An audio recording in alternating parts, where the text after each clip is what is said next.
de sacrifice d'Isaac, la fameuse négociation.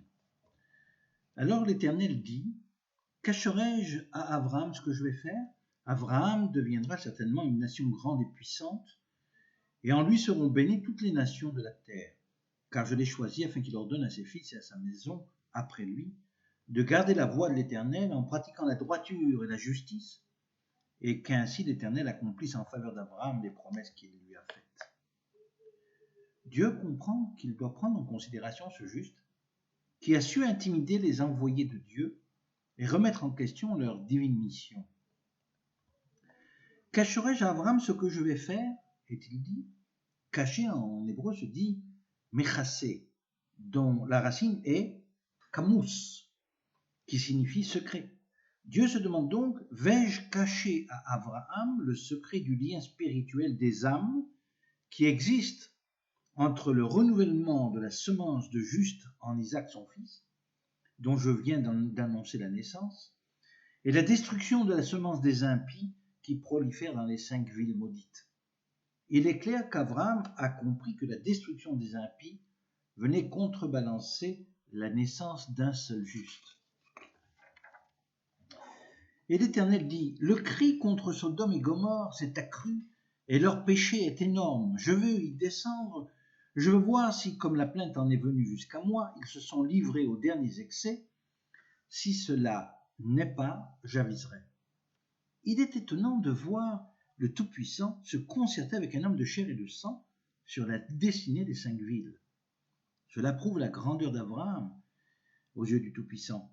C'est le moment idéal que choisit le patriarche, un moment d'intense générosité à son égard pour réclamer le don des âmes de Sodome et Gomorrhe. Je dis bien don, car à cet instant précis où il entame la négociation, Abraham est loin de s'imaginer que Dieu lui réclamerait l'âme de son nouveau-né en contrepartie de celle-ci. Et si vous vous posez la question de savoir comment le Tout-Puissant pouvait hésiter avant de rendre justice, à cela je réponds que tout juge doit hésiter, réfléchir parfaitement bien avant de prononcer son jugement, d'autant plus qu'il s'agissait là de milliers de personnes. Abraham s'approcha et dit, « Feras-tu périr le juste avec l'impie ?» Et la négociation commence sans que l'on sache comment Dieu est apparu de nulle part et sans être annoncé comme il se doit quand on annonce l'entrée d'un roi, a fortiori le roi des rois. Ceci pour vous faire comprendre que son apparition était forcée et impromptue à cause de la ruse d'Abraham qui a su user de ses connaissances kabbalistiques afin d'inciter les jugements divins à venir justifier sa sentence. Il est vrai que même dans la justice humaine, le juge est obligé de justifier son jugement sous peine d'invalidité. Quel courage, quelle effronterie sont nécessaires à un homme fait de chair et d'os pour affronter ainsi le Tout-Puissant. Combien sommes-nous loin de l'innocence de Noé? La modestie dans ses paroles ne le réduit en rien aux yeux de Dieu, et la négociation se déroule presque d'égal à égal. Dieu se prête à ce jeu, car je suppose qu'il plaît à Dieu que la grandeur d'un homme qu'il a lui-même créé affronte son Créateur dans l'application rigoureuse des mêmes règles qui gèrent la propre création. N'est-ce pas la preuve de sa propre réussite dans la réalisation d'une création parfaite? Que négocie-t-il donc? Bien évidemment, il négocie la vie des gens de Sodome et Gomorrhe, et plus particulièrement celle des bergers de Lot, ou peut-être la survie de leurs âmes. L'excellent veau qu'Abraham a sacrifié pour les envoyés de Dieu n'était peut-être que le timide tribut d'un sacrifice animal que l'on offre à Dieu lorsque l'on plaide pour la vie d'autrui.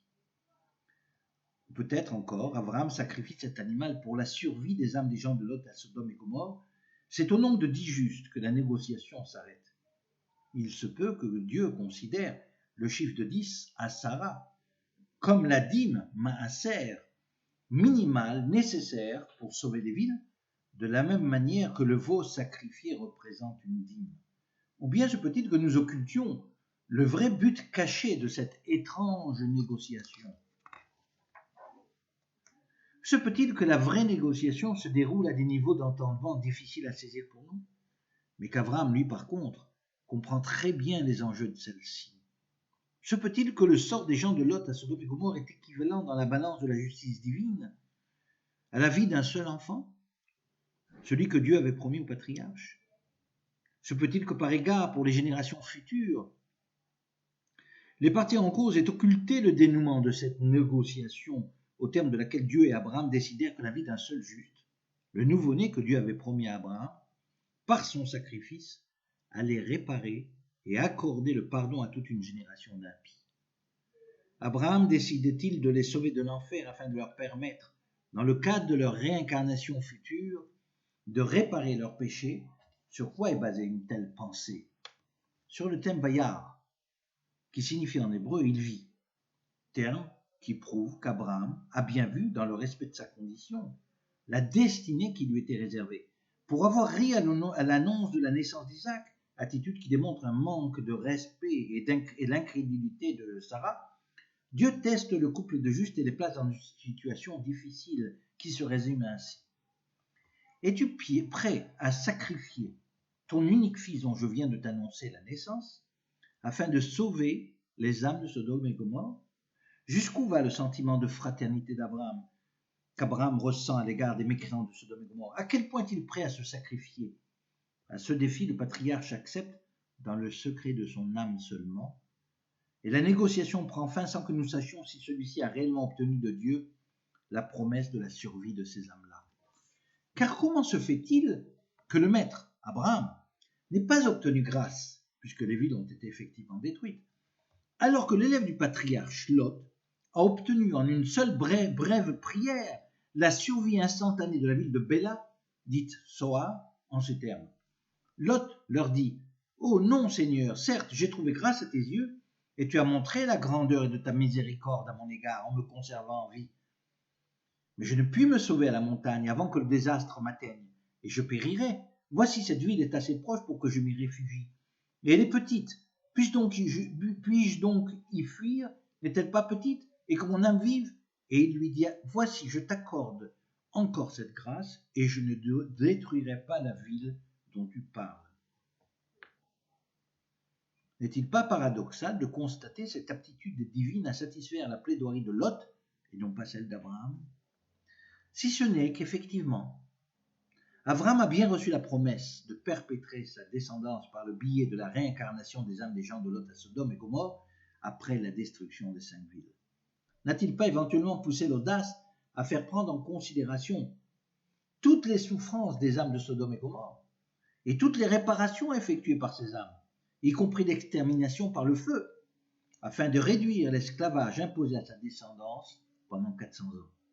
Seule une telle compréhension du texte et seul un tel dénouement peuvent concilier la suprématie spirituelle d'Abraham sur celle de son neveu Lot.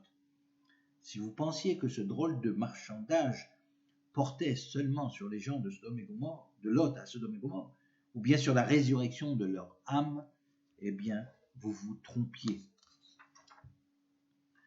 Car l'étrange négociation porte aussi et surtout sur la quantité de midot tovot, de qualités humaines de bonne nature, et de midot raot, de qualités humaines de mauvaise nature, que le monde peut supporter, car l'homme fut créé de 50 attributs, une multiplication logique de 5 mondes par 10 midot dans chacun d'eux.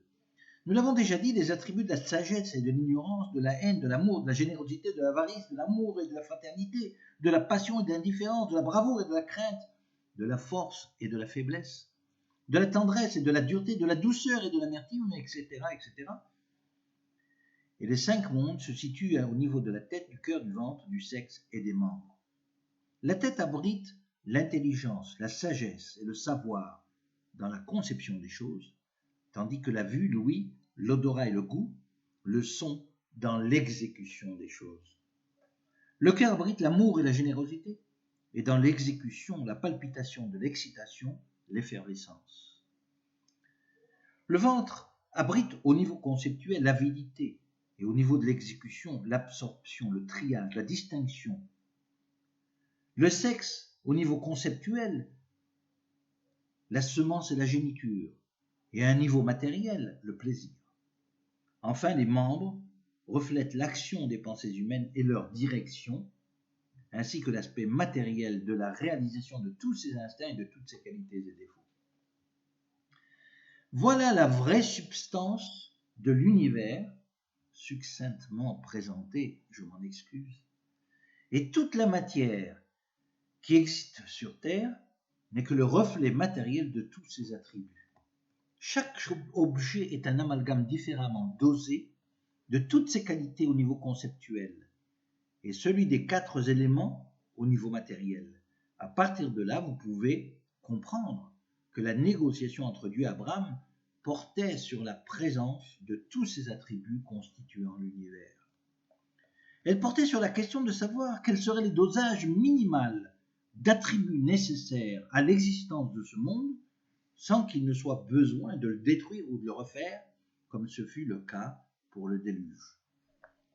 Abraham plaide la survie, bien entendu, mais aussi l'avantage du principe de la réparation progressive des âmes sur celui de la destruction subite et immédiate. Il rappelle à l'Éternel la promesse de l'arc-en-ciel à l'époque de Noé, l'instrument visuel invocateur de nos besoins de réparation. Il plaide la grâce divine, le pardon, la compassion et bien d'autres vertus encore qui font de la justice divine l'une des merveilles du monde. Mais si la négociation de dit juste et sa réduction à un unique enfant sont ainsi occultées, c'est parce que cette affaire n'est pas une affaire privée, qui ne concerne qu'Abraham et son nouveau-né, mais bien une affaire qui concerne toute une communauté de gens, pour laquelle seul le chiffre de 10 juste justifie son existence.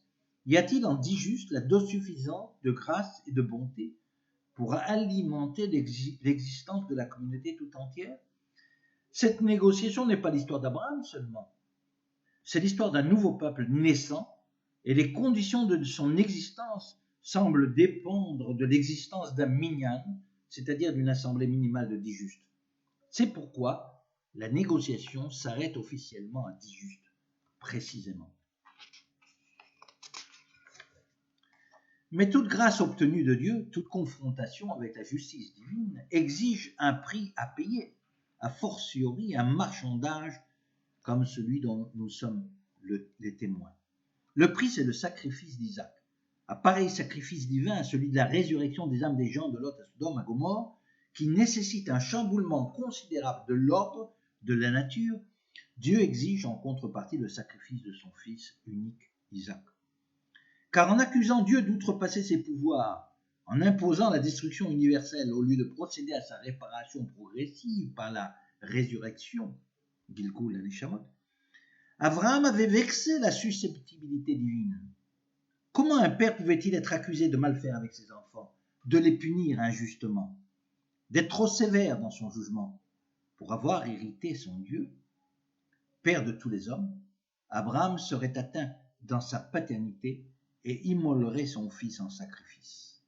Il vivrait l'expérience que l'Éternel vivait depuis le début des temps en sacrifiant ses enfants afin de sauver toute sa descendance. Il sentirait sur sa peau l'amertume d'un père dont le fils se rebelle contre lui. Merci. C'était une citation de mon livre Abraham l'Hébreu, ministre de Dieu, qu'on peut trouver dans le site www.édition Tamar, édition au pluriel, Tamar en un seul mot, .com. Je vous remercie pour votre attention.